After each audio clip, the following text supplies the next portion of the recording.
Good morning. My name is Anusha, and I am a PhD researcher at LICOS Center for Institutions and Economic Performance in Leuven. This is a joint work with Bjorn van Kampenhout from International Food Policy Research Institute. Today I'm going to talk about gendered perceptions in the maize supply chains of Uganda. Let's first look at the outline of the presentation. I'll start with discussing the context of the study and give an introduction briefly, followed by the hypothesis and data used for the study. Then I will talk about the econometric analysis, the results obtained, and finally the conclusion. We look at perceptions in the context of Ugandan maize supply chain. We consider the farmers, input dealers, assembly traders, and the processors or millers of maize. Value chain actors base part of their decisions on perceptions and beliefs about actors up and downstream, specifically in informal value chains where quality is hard to track and agreements difficult to enforce. This is because information frictions may exist in these value chains. Although perceptions provide information to the other actors about the attributes of an individual seller or buyer in the supply chain, these can have significant consequences for the entire supply chain, especially if perceptions do not align with reality. False beliefs and incorrect preference may lead to inefficient supply chains and hamper value chain innovations. Systematically biased perceptions may hamper inclusiveness of value chains. For instance, if traders of a certain clan or tribe are traditionally regarded as good traders, other actors may hold inflated perceptions. This may result in barriers to entry for other traders. Despite the importance of beliefs and perceptions for transactions within food supply chains, there are few studies that track perceptions throughout the chain, partly because perceptions are not always objectively measurable. However, we cannot ignore the importance of perceptions as a crossing node for operational psychological preferences and real economic mechanisms in the markets. But why do we study gendered perceptions? Traditionally, women have not been playing a significant role in input dealing, processing, and trading activities for maize in Uganda. Thus, analyzing how the sex of each actor impacts the ratings from farmers in the self-ratings is crucial in the Ugandan maize value chain.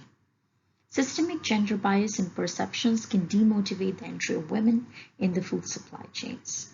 Issues like discrimination against women, barriers to market access for women, mistrust, lower credit availabilities, etc., are some of the consequences of such gender bias in perceptions.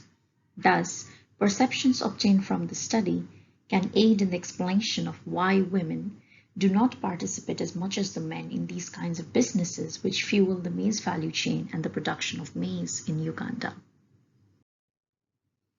We use ratings to measure perceptions. Ratings can be used as an instrument for identifying performance levels, information transparency, and decision management. Literature from various fields of study support the usage of ratings. For instance, ratings are used to determine demand and sales and consumer preferences in marketing. Credit ratings and ratings determining investment decisions are also popular in finance. In psychology, ratings are used widely for child development, teaching, and learning patterns, and also parenting aspects. Recently, the study of perceptions has been applied to food supply chains where perceptions have been found to correlate with innovations in supply chains and indicate loopholes in the performance of involved actors. Higher ratings may motivate actors to sustain performance, while lower ratings may lead actors to improve performance or at least induce increased effort. We obtained ratings from 1,500 maize farmers, 78 input dealers, 341 traders, and 174 millers in eastern Uganda on a scale of 1 to 5. The ratings were given based on ease of access or location, price competitiveness, quality of services or inputs, and reputation. We also obtained an average of these 4 rating attributes, which we term as the overall rating. The farmers were first asked to rate dealers, traders, and millers, and then the actors were asked to rate themselves, which we term as self-ratings or self-assessments. The farmers are the raters, and the dealers, traders, and millers are the ratees. Next, we turn to the study hypothesis. The first hypothesis is that self-ratings are higher than ratings given by raters to ratees. Self-ratings indicate the perceived level of performance by the service and input providers. If they perceive themselves to be performing better than they actually are, then there will be lesser efforts to improve their performance in the industry. If the farmers' ratings are lower than the self-ratings, it would mean that these actors are not meeting the expectations of the farmers without even realizing the same. Higher self-ratings can also be a result of leniency in assessing self-performance, which can create a gap between the input and service providers' perceived performance levels from the farmers and these actors' perceived self-performance levels. The second hypothesis states that women give higher ratings compared to men. Women rating higher could be a result of more positive perceptions of women in general. It could also be possible that female farmers are given better services and inputs by the input dealers, processors, and traders. This can be culturally linked for a prominent gender bias in the provision of services and sale of goods. The third hypothesis is that self-ratings from women are lower than self-ratings from men. Women generally tend to underrate themselves, perceiving their potentials to be limited. Literature claims that gender differences in self-perceptions do exist, and this induces women and men to rate themselves differently. Since they underestimate themselves, women could be less willing to get involved in these kinds of businesses, which are mostly dominated by men. This can also further explain why less women in Uganda are functioning in the maize industry. The fourth hypothesis states that men receive higher ratings compared to women. Women are generally perceived to be performing worse. Evidence has been obtained for female managers and female professors. When women are aware that they are perceived to be less capable for these business activities, they might not enter the sector in the first place to avoid criticisms and performance obstacles at a later stage. Some of the issues faced by women are gender-related stereotypes, undercapitalization, balance across multiple responsibilities, inadequate skills and business knowledge, societal discrimination, family practices, reputation and work credibility challenges. These can undermine the perceived performance of women in the industry. The final hypothesis is built on the idea of gender-based homophily. We try to investigate if female farmers have higher preference for other female input and service providers, and therefore rate them more favorably. The homophily principle essentially focuses on network ties based on relationships and characteristics of the actors involved. Gender-based homophily or preference for same sex can strongly divide personal environments, while rating if the farmers intentionally rate the input and service providers of the same sex more or less favorably, incorrect performance perceptions will be exposed within the value chain. This may impact the performance of these actors and make business worse for some of the actors who received lower scores because of gender-based homophily in preferences. The data were collected in July 2019 from the maize growing districts of eastern Uganda. The farmer household sample is drawn from 64 villages in 3 districts. Using the 2012 sampling frame of Uganda National Bureau of Statistics, the household sample per village was randomly allocated proportionate to the village population. So in larger villages, more farmers were interviewed. The villages were selected through a process of stratified random sampling at sub-county level.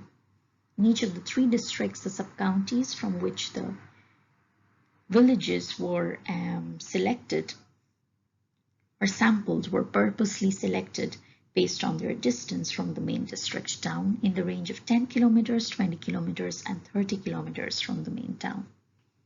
A map of the study area is on the slide. The input dealer shops, assembly traders, and millers interviewed are those that were referred to by the farmers, either because they have ever purchased improved maize seed from them, sold harvest to traders, or processed or sold maize at the milling farms, or the supply chain actors are within their vicinity. We look at intra-class correlation coefficients determining the level of agreement between the ratings. These coefficients are a measure of inter and intra-rater reliability. Inter-rater reliability looks at how close the ratings from different farmers are for an individual ratee, while intra-rater reliability looks at how close the different ratings from individual farmer are. The coefficient ranges between 0 and 1. The lower it is, the poorer is the agreement, and the higher it is, the better is the agreement level. It can be inferred that farmers agree decently on overall ratings given to the ratees. The levels of agreement are higher for the observable attributes like location and price. Also, every farmer rates in a similar way every dealer, trader, or miller, a decent level of agreement indicated by 0.64 coefficient value. Here, I present the summary statistics of the farmer characteristics and the ratings given by the farmers to the dealers, traders, and millers. Please also note the first and third quartile values. Similarly, here we have the summary statistics of the ratee characteristics and the self-ratings. Here, the regression equations are presented. For equations 1 and 2, the standard errors are clustered at the ratee level. In equation 1, we look at the relationship between gender and the ratings from farmers. Here we have gender of the farmer, which is a dummy variable indicating 1 when the farmer is a woman and 0 otherwise. We also have gender of the ratee, which is a dummy variable indicating 1 when a female ratee and 0 otherwise. An interaction term between the gender of the farmer and the ratee is included in equation 2. Finally, in equation 3, we focus on the relationship between the gender of the ratee and the self-ratings. First, I present a zoomed snapshot of the table looking at the relationship between ratings from farmers and gender of the farmer and the ratee. For location and price, female farmers rate significantly higher. Female ratees get rated significantly higher for quality and reputation. We could not find any gender homophily effect. No significance obtained for the interaction term. Here is the entire regression table. The control variables, which are mainly farmer and dealer characteristics, are also included in these regressions. Now we look at the impact of ratees' gender on the self-ratings. The dependent variable is the self-assessment values obtained from the input dealers, traders, and millers.